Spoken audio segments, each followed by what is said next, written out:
আসসালামু আলাইকুম সবাইকে। এইটা ভিডিও দ্বিতীয় পার্ট। প্রথম পার্ট যারা দেখো নাই তোমরা প্রথমে আগে প্রথম পার্টটা দেখবা, দেন এই পার্টটা দেখবা। ঠিক আছে? দেখো, প্রথম পার্টে আমরা প্রথম 22টা কোশ্চেনের অ্যানালাইসিস করেছিলাম। এখন আমরা 23 নাম্বার থেকে শুরু করব। ঠিক আছে? দেখো এখানে 23 নাম্বার কি বলছে যে লোহিত শৈবালে কোন পিগমেন্ট থাকে। ঠিক আছে, এটা কি অ্যান্সার কি হবে? ফাইব্রোইরেথ্রিন। এবং দেখো আমরা শুধু অ্যান্সারটা পড়েই থাকবো না, এখানে আমরা বাকি যে অপশনগুলো আছে এই অপশনগুলো নিয়ে অ্যানালাইসিস করব। ঠিক আছে? দেখো এইখান থেকে আরেকটা কোশ্চেন হইতে পারে, যেমন ফাইব্রোইরেথ্রিনের বর্ণ কেমন, ক্যারোটিনের বর্ণ কেমন, ক্লোরোফিল বি এর বর্ণ কেমন বা জ্যান্থোফিলের বর্ণ কেমন, এই কোশ্চেনটাও কিন্তু হইতে পারে। ঠিক আছে? দেখো আমরা কিন্তু একটা কথা কি জানি না, যে এটা যে আহ ইরাথ্রোসাইটের বর্ণ কেমন। ইরাথ্রোসাইট হচ্ছে তোমার কি লোহিত রক্তকণিকা, লোহিত রক্তকণিকার বর্ণ কি আমরা জানি লাল বর্ণ। ঠিক এইখান থেকে ওই ইরাথ্রোসাইট থেকে ইরেথ্রিন কথাটা মনে রাখবো। তাহলে এইটার বর্ণ কেমন হবে? লাল। এবং ক্যারোটিন কেমন? কমলা। জ্যান্থোফিল কেমন? হলুদ। এবং ক্লোরোফিল এ এবং ক্লোরোফিল বি, দেখো ক্লোরোফিল তো হচ্ছে তোমার কি সবুজ, এবং ক্লোরোফিল এ, এই এ কথাটা থেকে আমরা ট্রিক খাটিয়ে বলবো এটা ইয়েলো। যেমন এতে ইয়েলো, এইভাবে মনে রাখবো। যদিও ইয়েলো বানানে ওয়াই আছে প্রথমে, বাট আমরা এইভাবে মনে রাখবো যে ক্লোরোফিল এ হচ্ছে তোমার কেমন? হলুদাভ সবুজ। আর ক্লোরোফিল বি হচ্ছে, বি তে মনে রাখবো ব্লু, অর্থাৎ কি নীলাভ সবুজ। ঠিক আছে?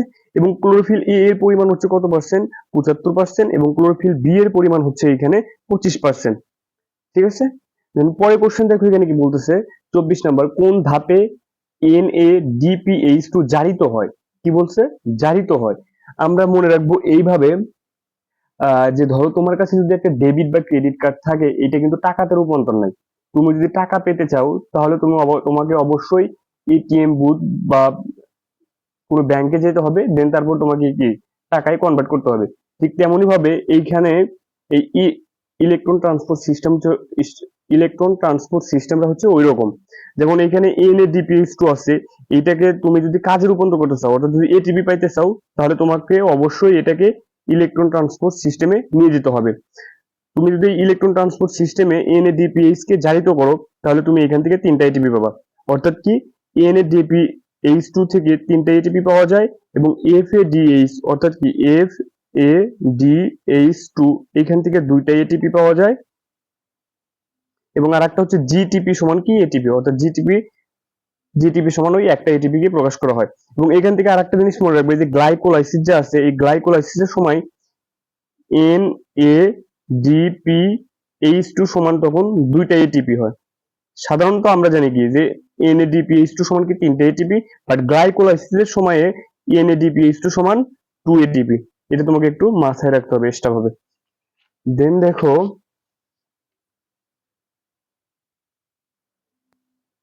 25 নাম্বার কি বলছে, যে পত্ররন্ধ্রের মাধ্যমে কোন ধরনের গ্যাসের বিনিময় ঘটে? এটা হচ্ছে কি অক্সিজেন এবং কার্বন ডাই অক্সাইড। দেন কি বলছে, দেখো সালোক সংশ্লেষণের সূর্যালোকের সাহায্যে এডিপি থেকে এটিপি সৃষ্টি প্রক্রিয়া কি বলা হয়? এটা হচ্ছে ফটোফসফোরাইলেশন। এটা আমরা খুব সহজেই জানি। তারপরে দেখো কি বলতেছে, যে উদ্ভিদের পুষ্টির জন্য মাইক্রোমৌল কয়টি? দেখো আমরা জানি কি যে উদ্ভিদের মোট উপকারী মৌল হচ্ছে কয়টা? 17টা। এই 17টার প্রথম 1 থেকে 9টিকে কি বলা হয়? ম্যাক্রোমৌল, অর্থাৎ কি অত্যাবশ্যকীয় উপাদান। এবং সাহায্যকারী উপাদানগুলো হচ্ছে কয়টি? পরের 8টি, এদেরকে বলা হয় কি মাইক্রোমৌল। তো প্রথম 1 থেকে 9 গুলো ম্যাক্রোমৌল গুলো আমরা কিভাবে মনে রাখি? এভাবে শিখছিলাম আমরা ছন্দ দিয়ে, যে NGK cafe for nice soft. এইখানে এফি অর্থাৎ কি আয়রনটা বাদ যাবে, এবং বাকি থাকলো কি কি দেখো, ম্যাগনেসিয়াম, ক্যালসিয়াম। আর এখানে নাইসের কি এনতে নাইট্রোজেন। আর এখানে সবসটা হচ্ছে carbon dioxide, hydrogen, oxygen, phosphorus, sulphur. এইখানে দেখো বলছে মাইক্রোমৌল, তার মানে কি ম্যাক্রো নয় এইটা। তাহলে দেখো এই বাকিগুলো কি, ক্যালসিয়াম, সালফার, কার্বন, এগুলো হচ্ছে কি ম্যাক্রোমৌল। বাকি থাকলো কি কপার। এটা ম্যাক্রোমৌল নয়, তার মানে কি এটা মাইক্রোমৌল। দ্যাটস ওয়াই এখানে অ্যান্সার হবে কি কপার। পরবর্তী দেখো বলছে, কোনটি লৌহগঠিত হিম গ্রুপ বিশিষ্ট প্রোটিন? কোনটি লৌহগঠিত হিম গ্রুপ বিশিষ্ট প্রোটিন? দেখো এখানে যে 4টা অপশন আছে, আমরা 4টা অপশন সম্পর্কে জানবো। এটা অ্যান্সার হবে কি সাইট্রোক্রোম। কারণ আমরা জানি কি সাইট্রোক্রোম হচ্ছে তোমার কি লৌহগঠিত হিম। এবং বাকি অপশন গুলো যে আছে এগুলো একটু অ্যানালিসিস করে দেখবো আমরা। যেমন এখানে আছে প্লাস্টোকুইনন। প্লাস্টোকুইনন এটা কি নির্দেশ করে? এটা হচ্ছে চলনশীল লিপিড। এবং যদি প্লাস্টোসায়ানিন থাকতো তাহলে ওইটা কি চলনশীল প্রোটিন। এবং ফিওফাইটিন হচ্ছে কি রূপান্তরিত ক্লোরোফিল। এবং ফেরিডক্সিন হচ্ছে তোমার কি আয়রন 2+। 29 নাম্বার দেখো বলছে এখানে নিচের কোনটি সালেক সংশ্লেষণ প্রক্রিয়ায় উপজাত দ্রব্য, এটা সরাসরি টিএম অর্থাৎ ঠাড়া মুখস্থ, এটা অক্সিজেন মনে রাখবা। দেন পরে দেখো 30 নাম্বার কোশ্চেন, কোষ বিভাজনে কোন উপধাপে এক্স আকৃতির কায়াজমা সৃষ্টি হয়। দেখো এখানে আমরা পুরো সবগুলা অপশনই আমরা একটু টেস্ট করে দেখবো এবং অ্যানালাইসিস করব এখানে। দেখো আমরা জানি কি কোষ বিভাজনে কোন ভাবে এক্স আকৃতির কায়াজমা সৃষ্টি হয়, এটা হচ্ছে কি প্যাকাইটিন। বাকি অপশনগুলো একটু দেখবো। এবং প্যাকাইটিনে আরো কিছু বৈশিষ্ট্য কি, কায়াজমা সৃষ্টি হয়, ক্রসিং ওভার ঘটে, তারপর টেট্রার দেখা যায় এইটা। আর ডিপ্লোটনে কি হয়, ডিপ্লোটিন ডায়াকাইনেসিস ঘটে বা ডায়াকাইনেসিস বা টার্মিনালাইজেশন ঘটে এবং লুপ তৈরি হয় এটা। আর জাইগোটিন তোমার এখানে কি হয়, বাইভ্যালেন্ট এবং সিনাপসিস ঘটে। অর্থাৎ কি জোড়া বাঁধা ক্রোমোজোম সমূহকে জোড়া বাঁধার প্রক্রিয়াকে বলা হয় কি সিনাপসিস, এবং জোড়া বাঁধা ক্রোমোজোমকে কি বলা হয়, বাইভ্যালেন্ট। এখান থেকে দুটো বৈশিষ্ট্য মনে রাখবো।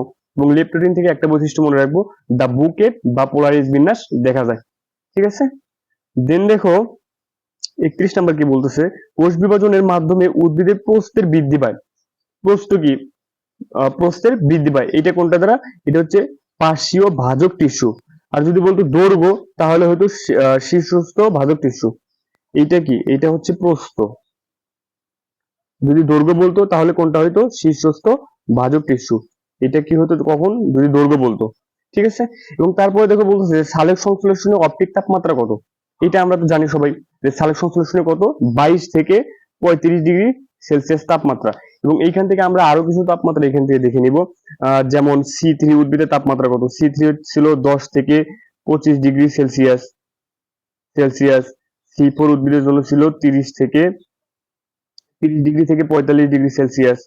এবং এটা ছিল কি সালেক সংশ্লেষণ। এবং এখান থেকে আরেকটা মনে রাখবো, সেটা হচ্ছে কি শোষণ। শোষণের ছিল কত, শোষণের জন্য ছিল 20 ডিগ্রি থেকে 35 ডিগ্রি। তাহলে এখান থেকে আমরা মোট 4টা তাপমাত্রা এখানে পড়বো। এক, সালেক সংশ্লেষণে অপটিক তাপমাত্রা কত, 22 ডিগ্রি থেকে 22 থেকে 35 ডিগ্রি সেলসিয়াস। এবং C3 উদ্ভিদের কত, 5 থেকে 10 ডিগ্রি সেলসিয়াস। এবং C4 উদ্ভিদের জন্য কত, 30 থেকে 45 ডিগ্রি সেলসিয়াস। এবং শোষণের জন্য কত, 20 থেকে 25 ডিগ্রি সেলসিয়াস। এই 4টা তাপমাত্রা বাইরে আমার মনে হয় না ফার্স্ট পার্ট থেকে অন্য কোনো তাপমাত্রা আসতে পারে। দেখো তোমরা এই 4টা তাপমাত্রা খুব ভালোভাবে মুখস্থ করে নিবা। দেন দেখো 33 নাম্বার, অ্যালিউরোপ্লাস্টের উদাহরণ কোনটি, এটা সরাসরি মুখস্থ করে নিবা। টিএম, এটা কি, ভুট্টার বীজ। ঠিক আছে। তারপর দেখো লাইসোসোম অনুপস্থিত কোনটিতে, এটা হচ্ছে লোহিত রক্তকণিকাতে। অর্থাৎ লাইসোসোম অনুপস্থিত কোনটিতে, লোহিত রক্তকণিকাতে। দেন 35 নাম্বার দেখো, হ্যাস ও স্লাগ চক্রের প্রথম স্থায়ী পদার্থ কোনটি, এটা খুবই ইম্পর্টেন্ট। দেখো যেটাই হ্যাস এবং স্লাগ চক্র সেটাই কি C4, C4 না, C4। আর C4 উদ্ভিদের হচ্ছে তোমার প্রথম স্থায়ী পদার্থ কোনটা, এটা আমরা জানি অক্সালক অ্যাসিটিক অ্যাসিড। এবং এখান থেকে আরেকটা জিনিস মনে রাখবে যে অক্সালক অ্যাসিটিক অ্যাসিড কত কার্বন বিশিষ্ট, এটা হচ্ছে 4 কার্বন বিশিষ্ট একটা যৌগ।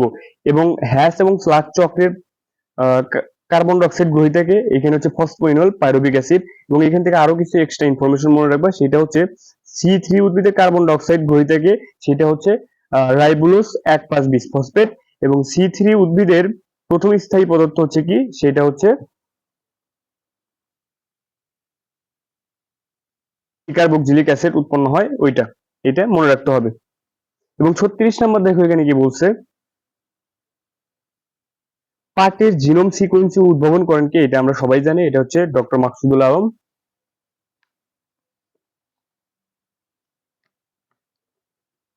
দেন এইদিকে দেখো 37 নাম্বার,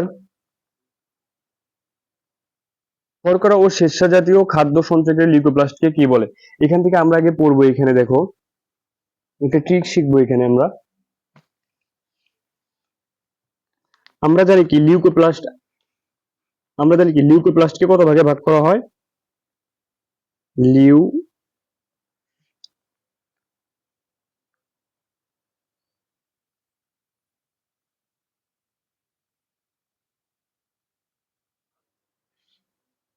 আমরা জানি লিউকোপ্লাস্টকে 3 ভাগে ভাগ করা যায়। এক,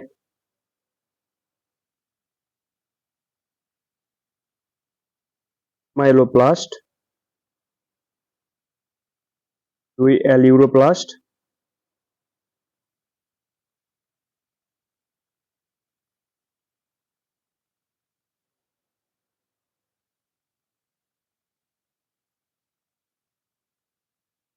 হচ্ছে ইয়েলোপ্লাস্ট।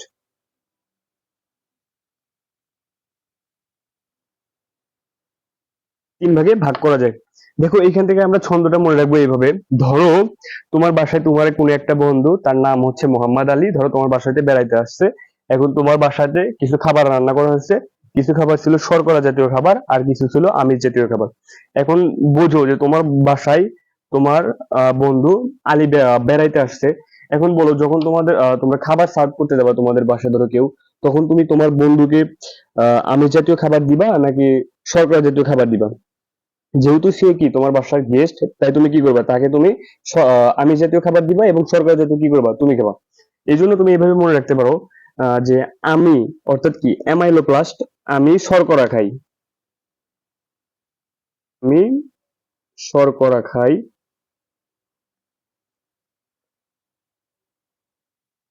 মোহাম্মদ আলী, এটা মনে রাখবে যে আমি শর্করা খাই এবং মোহাম্মদ আলী কি আমিষ খায়, এবং ইয়ালোপ্লাস্ট হচ্ছে কি স্নেহ জাতীয় পদার্থ। তার মানে কি অ্যামাইলোপ্লাস্ট হচ্ছে কি শর্করা, শর্করা, এবং মোহাম্মদ আলী কি খায়, আমিষ, আমিষ, শর্করা, আর এটা কি তাহলে স্নেহ জাতীয় পদার্থ, স্নেহ। ঠিক আছে, এটা মনে রাখবা। দেখো আমরা শর্টকাটে যেভাবে শিখলাম, এখন এখানে কি বলছে যে শর্করা ও স্বেচ্ছা জাতীয় খাদ্য সঞ্চয়কারী লিউকোপ্লাস্ট কোনটা। তার মানে কি আমি কি বলছিলাম যে আমি শর্করা খাই, তার মানে কোনটা, অ্যামাইলোপ্লাস্ট, এইটা। আর যদি স্নেহ জাতীয় বলতো সেটা কি ইলায়োপ্লাস্ট। ঠিক আছে। দেন দেখো 38 নাম্বার কি বলতেছে, উদ্ভিদের জীবন্ত এক কোষের সাথে অন্য কোষের প্রোটোপ্লাজমিক সংযোগ, সংযোগকে কি বলা হয়। ধরো এইটা কোনো একটা সাইটোপ্লাজম, এটা আর একটা কি সাইটোপ্লাজম, এবং দুটি সাইটোপ্লাজম যে সংযুক্ত হয় সেটা কি প্লাজমোডেসমা, এবং প্লাজমোডেসমার মাধ্যমে কি দুটি প্রোটোপ্লাজম সংযোগ ঘটে। ঠিক আছে। দেন দেখো 39 নাম্বার, আইসিবিএন স্বীকৃত শ্রেণীবিন্যাসের সর্বনিম্ন একক কোনটি, এটা কি প্রজাতি, এবং সর্বোচ্চ হচ্ছে কি কিংডম বা রাজ্য। এটা মনে রাখতে হবে। তাহলে সর্বনিম্ন হচ্ছে কি প্রজাতি এবং সর্বোচ্চ কি কিংডম বা রাজ্য। এবং ভাইরাসের গাঠনিক উপাদান কি কি, দেখো এখানে বলছে ভাইরাসের গাঠনিক উপাদান কি কি। আমরা জানি কি একটি ভাইরাস গঠিত হয় তোমার কয়টা জিনিসের সমন্বয়ে, দুইটা, একটা কি নিউক্লিক অ্যাসিড এবং আরেকটা কি প্রোটিন। এবং এখান থেকে তোমাদেরকে আরো একটা জিনিস মনে রাখতে হবে যে নিউক্লিক অ্যাসিডটা কি কোথায় থাকে, কেন্দ্র থাকে, এবং প্রোটিন কি বাইরে থাকে। এবং এটা মনে রাখতে হবে যে নিউক্লিক অ্যাসিড হচ্ছে কত প্রকার, দুই প্রকার, একটা কি ডিএনএ এবং আরএনএ। কোনো একটা ভাইরাসে কখনোই ডিএনএ এবং আরএনএ একসাথে থাকতে পারে না, হয় ডিএনএ থাকবে এবং হয়তোবা কি আরএনএ থাকবে। এবং যখন ডিএনএ থাকে তখন তাদেরকে বলা হয় ডিএনএ ভাইরাস, এবং যখন শুধু আরএনএ থাকে তখন তাদেরকে কি বলা হয়, আরএনএ ভাইরাস। এটা মাথায় রাখতে হবে। এবং এইখান থেকে যেহেতু এই কথাটা মনে পড়লো, তাই আমরা ডিএনএ ভাইরাস সমূহ এবং আরএনএ ভাইরাস গুলো একটু মনে রাখবো এইভাবে। ডিএনএ ভাইরাস, ডিএনএ ভাইরাস গুলো আমরা এইভাবে মনে রাখবো। তাই ভ্যাকেশনে টিটু বাড়ি হাঁপানি হলো, এই ছন্দটা দ্বারা মনে রাখবো। দেখো এই ছন্দগুলো তোমরা চাইলে ইউজ করতে পারো, অথবা যে যেটা দিয়ে শিখেছো সেটা দিয়ে মনে রাখবা। আমি জাস্ট তারপরে একটু দেখাই দিব। তাই ভ্যাকেশনে, ভ্যাকেশনে টিটু ভারী হাঁপানি হলো, যা সেটাতে মনে রাখবো। তাইতে হচ্ছে T I V, sorry, T I V, vacation হচ্ছে ভ্যাকসিনিয়া, আর টি টু তে টি টু, আর ভারীতে হচ্ছে ভ্যারিওলারি, এবং হাঁপানিতে কি হারপিস। এটা হাঁপানি, এটা হাঁপানি এবং হারপিস, এই কটা মনে রাখবা। আর বাকি তাহলে যে যতগুলো আছে সেগুলো কি আরএনএ ভাইরাস। ঠিক আছে। দেখো পরে কোশ্চেন কি বলছে যে কোনটি ব্যাকটেরিয়া জনিত রোগ। এটা সরাসরি মুখস্থ রাখবা, এটা ডি নাম্বার হবে। 42 নাম্বার এখানে কি বলতেছে, ধানের পুষ্পমঞ্জুরি নিচের কোনটি। এটা আমরা জানি সবাই, এটা কি স্পাইকলেট, এবং সরিষা হলে কি হতো রেসিম। মেস্তা, তারপরে কোশ্চেন কি মেস্তা পাটের বৈজ্ঞানিক নাম কোনটি, এটা আমরা জানি হিবিস্কাস ক্যানাবিনাস, এটা হবে এ নাম্বার। তারপর দেখো 44 নাম্বার কি বলছে যে রক্তকণিকায়, রক্তকণিকায় সাফনাস ডট এর উপস্থিতি দেখে শনাক্ত করা যায় কোনটি, এটা আমরা জানি এটা ম্যালেরিয়া। এবং তারপরে কি বলছে দেখো হু কোভিড-19 এ পেন্ডেমিক হিসেবে ঘোষণা করে। এটা সরাসরি মুখস্থ করতে হবে, জিকে টাইপ কোশ্চেন। এটা কি হবে এ নাম্বার। তারপর দেখি কি বলতেছে, সার্স রোগের জন্য দায়ী কোনটা, এটা র্যাবিস, এটা মাথায় রাখতে হবে। দেন বলছে কি ব্যাঙ্গাসি আকারের ভাইরাস কোনটি। দেখো এখানে আমরা একটু পূর্ণ বিস্তারিত আলোচনা করব। আমরা জানি কি ব্যাঙ্গাচি আকারে ভাইরাস হচ্ছে কোনটা, এখানে টি2, এবং এটা একটা মনে রাখার ট্রিক আছে। যেমন একটা গান ছিল, যে মুরগি খুঁজি টিটি টিটি, না ব্যবসার যে পরিস্থিতি মুরগি খুঁজি টিটি টিটি, ওই এইখান থেকে আমি মনে রাখতাম এরকম যে ব্যাঙ্গামে ব্যাঙ্গামে। তো ওইখান থেকে মনে রাখবে এইভাবে যে ব্যাঙ্গাসি আকৃতির ভাইরাস গুলো কোনগুলা, টি2, টি4, টি3 এইগুলা, ঠিক আছে। এবং তারপর দেখো টোবাকো মোজাইক ভাইরাস, এইটা কি, এইটা হচ্ছে দণ্ডাকার ভাইরাস, অর্থাৎ কি সকল মোজাইক ভাইরাস হচ্ছে কি এক প্রকার দণ্ডাকার ভাইরাস, এটা মাথায় রাখতে হবে। তারপর দেখো এখানে দেওয়া হচ্ছে কি এইচআইভি, এইচআইভি হচ্ছে তোমার কি গোলাকার ভাইরাস, এবং আমরা এখানে শিখবো একটু গোলাকার ভাইরাস কোনগুলা। গোলাকার ভাইরাস এটা মনে রাখবে এইভাবে, he place in team Dhaka, Dhaka, এখান থেকে হিতে মনে রাখবে কি এইচআইভি, প্লেইস হচ্ছে কি পোলিও, টিমতে হচ্ছে টি আই ভি, এটা এইচআইভি, এটা হচ্ছে কি পোলিও, আর এটা ঢাকাটা হচ্ছে কি ডেঙ্গু, এটা মনে রাখবে এই কটা। তারপর দেখো এখানে বলছে, আর এখানে ইবোলা, ইবোলা হচ্ছে কি সিলিন্ডার আকার ভাইরাস, ঠিক আছে। এবং ইবোলা ভাইরাসের প্রভাবে কোষ কিন্তু বিদীর্ণ হয় বা ফেটে যায়, এটাও কিন্তু আসছে, দেখা গেছে বারবার যে প্রশ্ন আসবে এইভাবে যে কোন ভাইরাসের প্রভাবে কোষ প্রাচীর ফেটে যায়, সেটা কি হবে, ইবোলা। তাহলে এখানে এইচআইভি কোন আকৃতি ভাইরাস, গোলাকার ভাইরাস, টোবাকো মোজাইক হচ্ছে কি দণ্ডাকার ভাইরাস, এবং টি2 হচ্ছে কি ব্যাঙ্গাসি আকৃতি। আর 47 আমাদের জিজ্ঞাসা করছিল এইভাবে যে ব্যাঙ্গাসি আকার ভাইরাস কোনটা, তাহলে কি হবে টি2, ঠিক আছে। তারপর দেখো 48 নাম্বার কি বলছে, যে কোনটিকে কোষের জেনেটিক্যাল নিয়ন্ত্রিত মৃত্যু বলা হয়, কি বলছে দেখো জেনেটিক্যাল। দেখো এইখানে দুইটা টার্ম আছে, একটা হচ্ছে জেনেটিক্যাল, কোষের জেনেটিক্যাল মৃত্যু, আর একটা হচ্ছে পুষ্টির অভাবে মৃত্যু। ধরো তোমার বাসার পাশে একটা অসহায় ছেলে থাকে, এবং ওইখানে তুমি ধরো জিজ্ঞাসা, কেউ তোমাকে এইভাবে জিজ্ঞাসা করলো, ধরো তোমার বাসার পাশে যদি একটা অসহায় ছেলে বাস করে, এবং তুমি তোমার বন্ধুকে বলতেছো যে সেই ছেলেটা পুষ্টির অভাবে মারা গেছে, এইটা ঘটনা, এই ঘটনাটা কেমন হচ্ছে, এটা একটা নিকৃষ্ট ঘটনা। আর সে যদি এমনি সাধারণভাবে যদি মারা যেত, তাহলে কি একটা স্বাভাবিক ঘটনা ছিল। এই জন্য আমরা এইভাবে মনে রাখবো যে পুষ্টির অভাবে যদি মারা যায়, সেটা হচ্ছে কি নেক্রোসিস, মানে নিকৃষ্ট ঘটনা। এবং কোষে যদি জেনেটিক্যালি যদি মৃত্যু ঘটে, সেটা কি অ্যাপোপ্টোসিস, ঠিক আছে। জাস্ট আমরা শুধু ট্রিক দিয়ে মনে রাখবো, কারণ ট্রিক দিয়ে যদি আমরা না মনে রাখি, তাহলে আমরা এগুলো মনে রাখতে পারবো না, কারণ বায়োলজি কোশ্চেন তো বুঝতেইছো কেমন হার্ড হয়, ঠিক আছে। দেন দেখো পরের কোশ্চেন বলতেছে এইটা যে সেলাডোমোনাস এর ক্লোরোপ্লাস্ট কোন আকৃতি ধরনের, ঠিক আছে। দেখো এটাও আমরা একটা ট্রিকের মাধ্যমে শিখবো। এটা আমরা মনে রাখবো এইভাবে যে তারেক সাপের গলায় আংটি পরায়, তারেক কি করে, তারেক সাপের গলায় আংটি পরায়।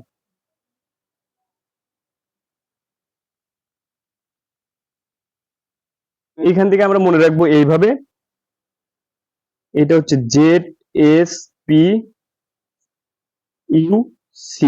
জাস্ট এইভাবে মনে রাখবো যে তারেক সাপের গলায় আংটি পরায়, এবং এটা এই শুধু প্রথম অক্ষরগুলো মনে রাখবো এইভাবে, ZSPUC, অর্থাৎ তারেক মানে কি তারকাকার, এটা কি হবে তারকাকার, এটা হচ্ছে গোলাকার, এটা হচ্ছে আংটির মতো, এটা কি পেয়ালাকার, আর সাপের মতো হচ্ছে কি সর্পিলাকার, ঠিক আছে। এগুলো আমরা মনে রাখবো। তো দেখো এখানে কি বলছিল, আহ, যে সি আছে এইখানে, তার মানে কি দেখো আমরা যে এটা প্রথমে আগে দেখবো যে তারেক সাপের গলায় আংটি পরায়, তো কোনটাতে সি আছে, মানে আমরা জাস্ট খালি প্রথম অক্ষর দ্বারা মনে রাখবো যে এখানে কি ছিল, তারেক সাপের গলায় আংটি পরায়, এখানে কোনটায় সি আছে, আহ পরায়ের এখানে সি, তার মানে কি পেয়ালা আকৃতি, এবং যেটা পেয়ালা আকৃতি হবে সেটার নামের প্রথমে কি থাকবে, সি থাকবে, ঠিক আছে। দেখো এখানে কি ছিল, এই যে সেলা সেলাইমো সেলাইডোমোনাস, ঠিক আছে। তাহলে এটার নামের প্রথমে কি আছে, সি আছে, এবং এটার আকৃতি কেমন ছিল, পেয়ালাকার, ঠিক আছে। এবং বাকিগুলো আসলে ইনশাল্লাহ পারবা তোমরা।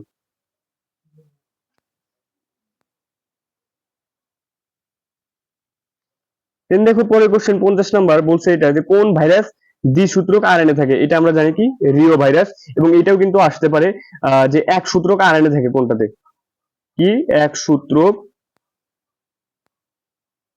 আরএনএ থাকে কোন ভাইরাসে, এটা আমরা জানি কি কলিফাস, এটা কি হবে বলো, কলি ফার্স্ট। ঠিক আছে, আর এটা যে সূত্র কারণে কোনটা হবে, এটা হচ্ছে রিও ভাইরাস। দেখো 51 নম্বর কি বলছে, ভাইরাস শব্দের অর্থ কি, এটা আমরা জানি সবাই বিষ, ভাইরাস শব্দের অর্থ বিষ। তারপরে কোন ব্যাকটেরিয়া পাটের আশ্রয়তে ব্যবহৃত হয়, এটা আমরা জানি, এটা কি কোলেস্টেরিয়াম। এবং এখান থেকে আরেকটা মনে রাখতে হবে, সেটা হচ্ছে চামড়া শিল্পে কোনটি ব্যবহৃত হয়, এটা হচ্ছে ব্যাসিলাস। এটা কিন্তু আসতে পারে যে চামড়া শিল্পে কোনটি ব্যবহৃত হয়, সেটা কি ব্যাসিলাস। এবং এখানে এটা কি ছিল যে কোন ব্যাকটেরিয়াতে, কোন ব্যাকটেরিয়া পাটের আশ্রয়তে সাহায্য করে, সেটা কি হবে কোলেস্টেরিয়াম।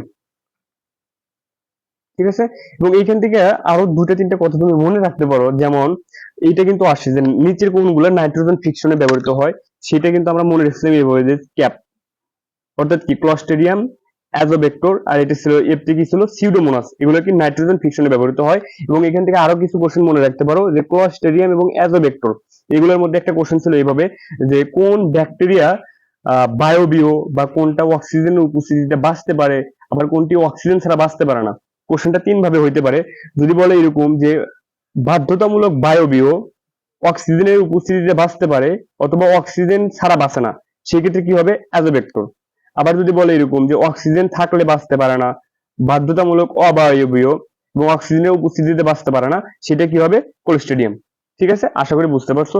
এবং যদি বলে এরকম যে অক্সিজেনের উপস্থিতিতেও বাঁচতে পারে এবং অক্সিজেন ছাড়াও বাঁচতে পারে, সেটা হচ্ছে কি ফ্যালসিপারাম। দেন দেখো 53 নম্বর কি বলছে, যে সাইকাসের শস্য কোন ধরনের, এটা আমরা সবাই জানি হ্যাপ্লয়েড। এবং যদি আবৃত বীজি বলতো তাহলে কি হতো ট্রিপ্লয়েড। এবং কি বলছে দেখো নগ্নবীজি কিন্তু দ্বিনিষেক ঘটে কোনটিতে। এখান থেকে আমরা একটু কোশ্চেন অ্যানালাইসিস করব। দেখো আমরা জেনারেলি জানি কি, যে নগ্নবীজি উদ্ভিদে দ্বিনিষেক ঘটে না, এবং জাইলেমের কি থাকে না, জাইলেমের ভেসেল থাকে না, এবং ফ্লোয়েমের সঙ্গীকোষ থাকে না। এগুলো কাদের ক্ষেত্রে, এটা নগ্নবীজির ক্ষেত্রে আমরা জানি। আর একবার বলি একটু দেখো, যে কি ঘটে, আমরা জানি যে নগ্নবীজির ক্ষেত্রে দ্বিনিষেক ঘটে না, এবং তাদের জাইলেমের কি থাকে না, ফ্লোয়েম থাকে না, এবং জাইলেমের ভেসেল থাকে না, এবং ফ্লোয়েমের সঙ্গীকোষ থাকে না। বাট এখানে দুটো ব্যতিক্রম আছে, যেমন নগ্নবীজি উদ্ভিদে সাধারণত কি দ্বিনিষেক ঘটে না, বাট ইফিডিয়াতে কি ঘটে দ্বিনিষেক ঘটে। এবং নেটামে কি জাইলেমের ভেসেল থাকে এবং ফ্লোয়েমের সঙ্গীকোষ থাকে। এবং এইটা আমরা একটু ছন্দ দিয়ে মনে রাখতে পারি এইভাবে, যে জাইলেমের ভাই থাকে এবং ফ্লোয়েমে কি সঙ্গী থাকে। ঠিক আছে, তারপর দেখো কি বলছে 55 নাম্বার, যে তাহলে এখানে অ্যান্সার হবে কোনটা, ইফিডটা কিন্তু। 55 নাম্বার দেখো, বেরি জাতীয় ফল কোনটি, এটা আমরা জানি কি কলা এবং টমেটো, এখানে কি আছে টমেটো, দ্যাটস ওয়াই এটা কি বেরি জাতীয় ফল। দেন দেখো 56 নাম্বার, সাইমোস মঞ্জুরি দেখা যায় কোথায়, এটা আমরা সবাই জানি, এটা কোথায় জবাতে দেখা যায়। নিচের কোনটি পোসিয়া গোত্রের বৈশিষ্ট্য, এটা আমরা জানি কি পোসিয়া গোত্রের বৈশিষ্ট্য। দেখো এখানে দেখো দলমন্ডল টুইস্টেড, এটা কি ছিল জবা, এটা ছিল কি মালবেসিয়া গোত্র, দ্যাটস কি এটা হবে না। তারপর কি বলছো অমরা বিন্যাস অক্ষীয়, এটা আমরা বলছিলাম যে জবার অমরা বিন্যাস কেমন অক্ষীয়, আর ওইটা কেমন মালবেসিয়া গোত্র, তার মানে কি এটাও হবে না। আর পুষ্পক উপবৃত্তি যুক্ত, এটাও হবে না। তাহলে থাকলো কি পরাগধানী। তাহলে পোসিয়া গোত্রের বৈশিষ্ট্য কোনটা, এটা কি হবে পরাগধানী সর্বমুখ। যেমন কি ধান, এটা কিন্তু বারবার আসে, কি হবে বলো ধান, এটা কেমন, এটা বারবার আসে। তারপরে দেখো এখানে 58 নাম্বার কি বলছে, যে সচুর পক্ষল যৌগিক পত্রের উদাহরণ কোনটি। দেখো সচুর পক্ষল কি বলছে, যখন বলবে সচুর পক্ষল তখন কি হবে গোলাপ। আর যদি বলতো অচুর পক্ষল তাহলে কি হতো বাদল লাঠি। আর যেহেতু এখানে আবার যদি দ্বিপক্ষল বলতো তাহলে কি হতো কৃষ্ণচূড়া। এবং ত্রিপক্ষল বললে কি হতো সাজিনা। ঠিক আছে, এই এইভাবে কোশ্চেন অ্যানালাইসিস করে পড়বা, তাহলে তোমাকে কেউ আটকাতে পারবে না। দেখো 59 নাম্বার কি বলতেছে, যে কোনটি কর্নফ্লেক্স তৈরি করে, এটা কোনটা, এটা হচ্ছে ভুট্টাতে, গমে তৈরি করে। কোথায়, গমে। এবং এখান থেকে দেখো কিছু কোশ্চেন আরো এইভাবে হইতে পারে, যে বৈজ্ঞানিক নাম থেকে যদি বলে যে গমের বৈজ্ঞানিক নাম কোনটা, সেক্ষেত্রে কোনটা হয়তো জিয়ামাইসাস এইটা। আর যদি হাইড্রের কথা বলতো তাহলে সি নাম্বার এইটা। আর যদি আখের কথা বলতো তাহলে বি নাম্বার। আর ডি নাম্বার হচ্ছে তোমার কি এখানে, এটা হচ্ছে কি দূর্বাঘাসের বৈজ্ঞানিক নাম। ঠিক আছে, এগুলো একটু দেখে নিবা, এই যে আমি এখানে লিখে রাখছি, তোমরা একটু দেখে নিবা। দেন 60 নাম্বার দেখো কি বলতেছে, যে ভাজক টিস্যুর কোষগুলি এক তলে বিভাজিত হয়। দেখো এই কোশ্চেনটা আমরা একটু অ্যানালাইসিস করে পড়বো, এগুলো বারবার আসে। কি বলতেছে দেখো, যে ভাজক টিস্যুর কোষগুলি এক তলে বিভাজিত হয় তাকে কি বলে। এটা আমরা জানি কি, যে এক তলে বিভাজিত হলে কি রিব। এবং রিবের যে দুটো উদাহরণ আছে এগুলো মনে রাখতে হবে। একটা কি, একটা ছিল এটা কাণ্ডের মজ্জারশ্মি, একটা ছিল কি কাণ্ডের মজ্জারশ্মি, আর একটা উদাহরণ ছিল সেটা ছিল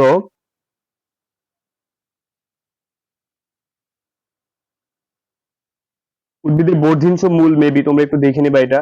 এবং মাস ছিল কি, মাস ছিল যে সব দিকে কি বিভাজন ঘটে, এটা উদাহরণগুলো একটু দেখে নিবা। এবং প্লেট ছিল, এটা প্লেট কি, এদের হচ্ছে আয়তন বৃদ্ধি ঘটে, এটার ক্ষেত্রে কোনটা হয়, এটা হচ্ছে পাতা, এটা একটু দেখে নিবা, পাতা। এবং এই দুইটা যদি তুমি উদাহরণ মুখস্থ করতে পারো, অর্থাৎ কি প্লেট এবং রিব, এটা এই দুটো যদি মুখস্থ করতে পারো, এই দুটা ব্যতীত বাকি যেগুলো আছে সবগুলো কি হবে, মাস। ঠিক আছে।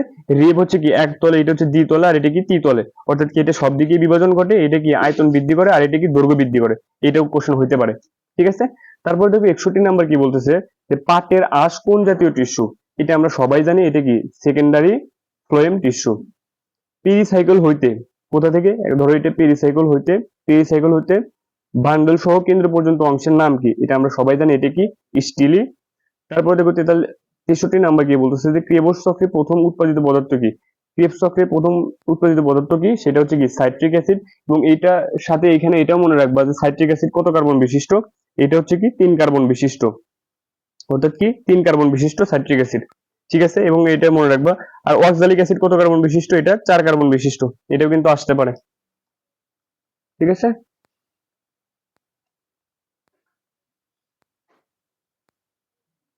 তারপরে দেখো 64 নাম্বার, নিচের নিচের কোনটি সক্রিয় পরিশোষণ মতবাদ। কি বলছে দেখো, সক্রিয় পরিশোষণ, আহ, নিচের কোনটি সক্রিয় পরিশোষণ মতবাদ। প্রথমে দেখো ব্যাপক প্রবাহ, এটা কি, এটা হচ্ছে নিষ্ক্রিয় পরিশোষণ, তাহলে এটা হবে না। আয়ন বিনিময় নিষ্ক্রিয়, দোলন সাম্য অবস্থা নিষ্ক্রিয়, বাকি থাকলো কোনটা, দেখো লেসিদিন বাহক, এটা কি সক্রিয় পরিশোষণ মতবাদ। ঠিক আছে, এটা মনে রাখবা। এবং দেখো পরবর্তীতে কোশ্চেন, গ্লাইকোলাইসিস প্রক্রিয়া সম্পন্ন করতে কতটি বিক্রিয়া সংঘটিত হয়। আমরা জানি কি, যে গ্লাইকোলাইসিস প্রক্রিয়াটি সম্পন্ন করতে মোট কতটি বিক্রিয়া, আমরা জানি কি গ্লাইকোলাইসিস প্রক্রিয়ায় মোট বিক্রিয়া হচ্ছে কয়টা, 9টা। এবং মোট কতগুলো এনজাইম প্রয়োজন হয়, সেটা হচ্ছে কি 10টি। এবং এই যে 9টা যে বিক্রিয়া আছে, এই 9টার মধ্যে কিছু বিক্রিয়া আছে কি একমুখী, আর কিছু বিক্রিয়া আছে কি দ্বিমুখী। এবং এখানে আমরা জানি কি 1, 3, 9, এই তিনটা হচ্ছে তোমার কি দ্বিমুখী বিক্রিয়া, এবং বাকি যতগুলো আছে সবগুলো কি একমুখী বিক্রিয়া। এবং গ্লাইকোলাইসিস প্রক্রিয়ায় মোট এটিপি উৎপন্ন হয় কত অণু, 8 অণু। এবং খরচ হয় কয় অণু, 2 অণু। এবং নিট থাকে কত অণু, 6 অণু। এটা বুঝতে হবে। এবং এই গ্লাইকোলাইসিস প্রক্রিয়ায় NADPH2 জারিত হয়ে কয় অণু এটিপি তৈরি হয়, এটা হচ্ছে 2 অণু এটিপি তৈরি হয়, এটাও মাথায় রাখতে হবে। এবং গ্লাইকোলাইসিস প্রক্রিয়ায় আরো কিছু বিশেষ নাম আছে, যেমন এটাকে বলা হয় ইএমটি পাথওয়ে, শোষণের সাধারণ গতিপথ, আবার গ্লাইকোলাইসিস, সাইটোপ্লাজমিক শোষণ, এই তিনটা নামও কিন্তু পড়তে হবে, এটা কিন্তু বারবার আসে। ঠিক আছে। তারপর দেখো বলছে যে পাইরুভিক অ্যাসিড কত কার্বন বিশিষ্ট। আমরা জানি পাইরুভিক অ্যাসিড কত কার্বন বিশিষ্ট, পাইরুভিক অ্যাসিড হচ্ছে কি 3 কার্বন বিশিষ্ট। এবং কত অণু পাইরুভিক অ্যাসিড উৎপন্ন হয়, 2 অণু পাইরুভিক অ্যাসিড উৎপন্ন হয়, কোথায়, গ্লাইকোলাইসিস প্রক্রিয়ার শেষ ধাপে। ঠিক আছে। তারপরে দেখো সালোক সংশ্লেষণের জন্য কি কি প্রয়োজন হয়। আমরা এটা কিন্তু পড়ছিলাম, যে সালোক সংশ্লেষণের জন্য কয়টা জিনিস প্রয়োজন হয়, 4টা জিনিসের প্রয়োজন হয়। 1 নাম্বার কি কার্বন ডাই অক্সাইড, 2 কি পানি, 3 হচ্ছে কি ক্লোরোফিল, 4 হচ্ছে কি সূর্যালোক। এবং এখান থেকে এইটাও কোশ্চেন হইতে পারে, যে কোনটা থেকে কি তৈরি হয়, এবং কোনটা কিসের জন্য প্রয়োজন হয়, এটাও কিন্তু হইতে পারে। তো আমরা একটু দেখবো এটা। দেখো সূর্যালোক ব্যবহৃত হয় কিসের জন্য, এটা ব্যবহৃত হয় শক্তির জন্য। কিসের জন্য, শক্তির জন্য। এখানে ক্লোরোফিল ব্যবহৃত হয় ওই শক্তিটা শোষণের জন্য। কিসের জন্য বলো, এটা হচ্ছে শোষণের জন্য। এবং পানি ব্যবহৃত হয় কোনটা, এই যে এ NADPH2 তৈরির জন্য ব্যবহৃত হয়। এবং কার্বন ডাই অক্সাইড ব্যবহৃত হয় কিসের জন্য, এটা হচ্ছে কার্বোহাইড্রেট তৈরির জন্য। তাহলে কার্বন ডাই অক্সাইড ব্যবহৃত হয় কিসের জন্য, কার্বোহাইড্রেট তৈরির জন্য। ঠিক আছে, তাহলে অ্যান্সার হবে কোনটা, ডি নাম্বার। এবং 68 নাম্বার দেখো বলতেছে, যে বিজ্ঞানের যে শাখায় ফার্মেন্টেশন সম্পর্কে অধ্যয়ন করা হয় তাকে কি বলে, এটা সরাসরি আমরা জানি, এটাকে কি বলা হয়, জাইমোলজি। তার পরবর্তী কোশ্চেন দেখো, যে লুন্ডেঘাটের মতবাদ অনুসারে অ্যানায়নের বাহক কোনটি। এটা সবাই পারে, দেখো সাইটোক্রোম। এবং সাইটোক্রোম। এবং ইনসুলিন কি, ইনসুলিন হলো কি এক প্রকার প্রোটিন, এটা কিন্তু বারবার আসে, এগুলো হচ্ছে super duper important question. Insulin হলো কি, ইনসুলিন হলো প্রোটিন। ঠিক আছে। তারপরে 71 নাম্বার দেখো কি বলছে, যে নিচের কোনটি গ্লাইকোলাইসিস ও ক্রেবস চক্রের সংযোগ ঘটায়, এটা সবাই জানে, এটা কি হবে, অ্যাসিটাইল কোয়ে। এটা কিন্তু উপরে আমি দেখাইছি মাত্রই, কি হবে বলো, অ্যাসিটাইল কোয়ে। তারপরে দেখো কি বলতেছে এখানে, যে গ্লাইকোলাইসিস প্রক্রিয়ায় একটি পর্যায়ে 3-ফসফোগ্লিসারিক অ্যাসিড এবং 2-ফসফোগ্লিসারিক অ্যাসিডে পরিণত হয়, এই পর্যায়ে যে এনজাইম সাহায্য করে। এই কোশ্চেন গুলো খুবই টাফ, এবং আমি বলবো এগুলো সবাই ঠাড়া মুখস্থ করতে, আর না চাইলে স্কিপ করতে পারো। এটার অ্যান্সার হবে কি সি নাম্বার।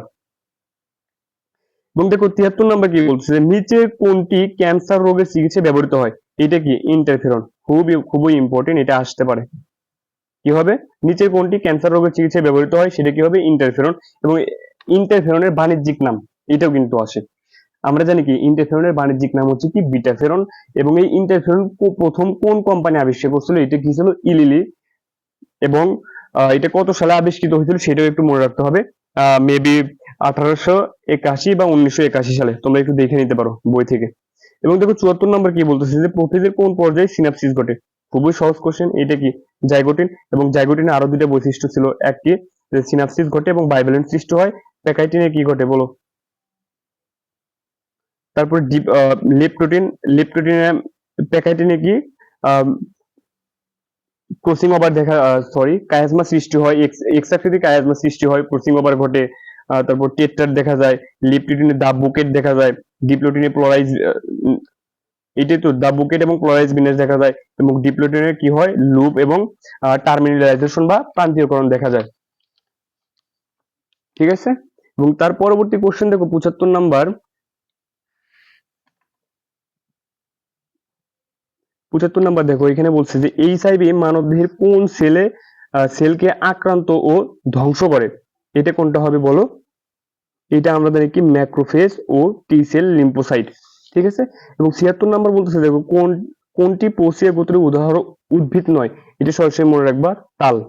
এবং এখান থেকে একটা একটা ট্রিক বলে দিব, সেটা হচ্ছে একবীজপত্রী উদ্ভিদগুলো তুমি এইভাবে মনে রাখতে পারো। কি বললাম? একবীজপত্রী উদ্ভিদ।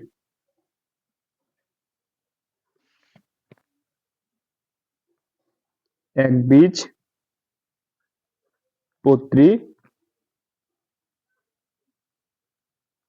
উদ্ভিদ এইভাবে মনে রাখবা। কচু,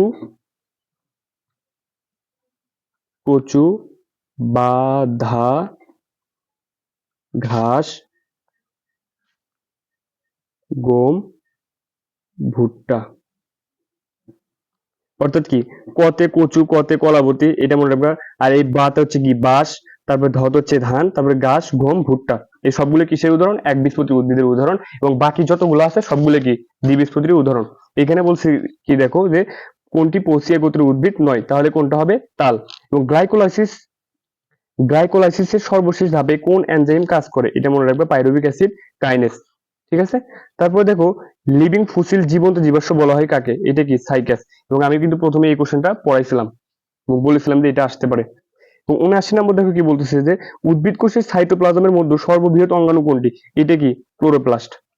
এটা একটু পড়বে, এটা খুবই সহজ কোশ্চেন, এটা আসতে পারে। এবং মাজেদা ম্যাডামের বইয়ে মেবি আছে প্লাস্টিড, বাট তোমরা এইটাই পড়বা, যে উদ্ভিদ কোষের সাইটোপ্লাজমের মধ্যে সর্ববৃহৎ অঙ্গাণু কোনটি? এটা কি হবে? ক্লোরোপ্লাস্ট। পরের কোশ্চেন দেখো, উদ্ভিদ কোষে নিম্নের কোনটি অনুপস্থিত থাকে? সেটা কি হবে? কাইটিন। এবং 81 নাম্বার দেখো, ডিএনএ এর দ্বিসূত্রক মডেল আবিষ্কার কৃতিত্বের জন্য নোবেল পুরস্কার পান কে? এটা হচ্ছে ওয়াটসন এবং ক্রিক। 82 নাম্বার দেখো, হ্যাস ও স্লাগ চক্রের জন্য আদর্শ তাপমাত্রা কোনটা? হ্যাস এবং স্লাগের চক্র এটা কি C4 উদ্ভিদ। এবং আমি এটা পড়াইছিলাম কিন্তু, যে C4 উদ্ভিদের জন্য কত? এটা হচ্ছে 30 থেকে 45 ডিগ্রি সেলসিয়াস তাপমাত্রা। এবং C3 উদ্ভিদের জন্য কত? 10 থেকে 25 ডিগ্রি সেলসিয়াস তাপমাত্রা। এবং সালেক সংশ্লেষণের জন্য কত ছিল? 22 থেকে 35 ডিগ্রি, 22 থেকে কত 35 ডিগ্রি সেলসিয়াস তাপমাত্রা। এবং শোষণের জন্য ছিল কত? 20 থেকে 35 ডিগ্রি সেলসিয়াস তাপমাত্রা। এবং 83 নম্বর দেখো কি বলতেছে এইখানে, কোন কোন উপাদানটি উদ্ভিদে মাটি হতে শোষণ করে? আমরা এখানে কি জানি, যে তিনটা উপাদান আছে, শুধুমাত্র তারা কি প্রকৃতি থেকে শোষিত হয়, এবং বাকি উপাদানগুলো কি হয়? মাটি থেকে শোষিত হয়। ঠিক আছে। এবং কোন তিনটা উদ্ভিদ বায়ু থেকে শোষিত হয়? সেটা হচ্ছে কি কার্বন, হাইড্রোজেন, অক্সিজেন। অর্থাৎ কি কার্বন ডাইঅক্সাইড, হাইড্রোজেন এবং কি অক্সিজেন, এগুলো হচ্ছে তোমার কি হয়? আহ বায়ু থেকে শোষিত হয়। এবং বাকি যেগুলো আছে সবগুলো কি হয়? মাটি থেকে শোষিত হয়। তো এখানে বলছে কোন উপাদানটি উদ্ভিদ মাটি হতে শোষণ করে? আমরা কি জানি? অক্সিজেন না, কখনোই না। কারণ আমরা যেখানে বললাম যে কার্বন, অক্সিজেন, হাইড্রোজেন, এগুলো কোথা থেকে শোষিত হয়? বায়ু থেকে। তাহলে হাইড্রোজেন হবে না, কার্বন হবে না, হবে কোনটা? নাইট্রোজেন। দেন দেখো কি বলছে, যে একাধিক নিউক্লিয়ার থাকে কোনটিতে? এটা হচ্ছে পেনিসিলিয়াম, ছত্রাক অথবা কি শৈবালে। কোথায়? পেনিসিলিয়াম ছত্রাক বা শৈবালে কি থাকে? একাধিক নিউক্লিয়ার থাকে। 85 নাম্বার কি বলতেছে দেখো, যে পেঁয়াজের মূলে ক্রোমোজোম সংখ্যা কত? এটা আমরা জানি কতটি? 16টি। পেঁয়াজের ক্রোমোজোম সংখ্যা কত? 16টি। এটা পড়ে নিবা। কোন দশায় কোষের নিউক্লিয়াস বিপাকীয় নিউক্লিয়াস বলে? এটা হচ্ছে ইন্টারফেজ দশায় কোষের ঠিক আছে, দেখো এটা আমরা কি বললাম যে কোন অবস্থায় কোষের নিউক্লিয়াস বিপাকীয় নিউক্লিয়াস বলে? এটা কি? ইন্টারফেজ। এবং বাকি অপশনগুলো দেখো এখানে, যে এস দশায় কি ঘটে? আমরা কি জানি? ডিএনএ সংশ্লেষণ ঘটে। ঠিক আছে, সরি, সংশ্লেষণ ডিএনএ রেপ্লিকেশন ঘটে কোথায়? এস দশায়। এটা মনে রাখবো। আর এইখান থেকে G1 এবং G2 দশার সময়কালগুলো একটু দেখে নিবা। তারপরে দেখো 87 নাম্বার কি বলছে? স্পোরোজয়েট কোন প্রকৃতির? এটা আমরা জানি কি? মাকু আকৃতির। এবং মাকু আকৃতিটা কেমন? এটা হচ্ছে এইরকম। এটা একটু দেখে নিবা। ঠিক আছে, দেন দেখো 88 নাম্বার কি বলতেছে? প্রচ্ছেদনের প্রধান অঙ্গ কোনটা? এটা কি? আমরা পাতা। কারণ আমরা জানি কি পত্ররন্ধ্রের মাধ্যমে কত পার্সেন্ট প্রচ্ছেদন ঘটে? এটা হচ্ছে কি 90 থেকে 95%। এবং লেন্টিসেলের মাধ্যমে কি 1%। এবং পাতার মাধ্যমে কত? সরি, পাতার মাধ্যমে ছিল কত? 90 থেকে 95। এটা একটু তোমরা একটু দেখে নিবা, এটা আমার মূলত মনে পড়তেছে না এখন, তোমরা একটু দেখে নিও এটা। দেখো 89 নাম্বার কি বলছে? যে গ্লাইকোলাইসিস এর অপর নাম নয়।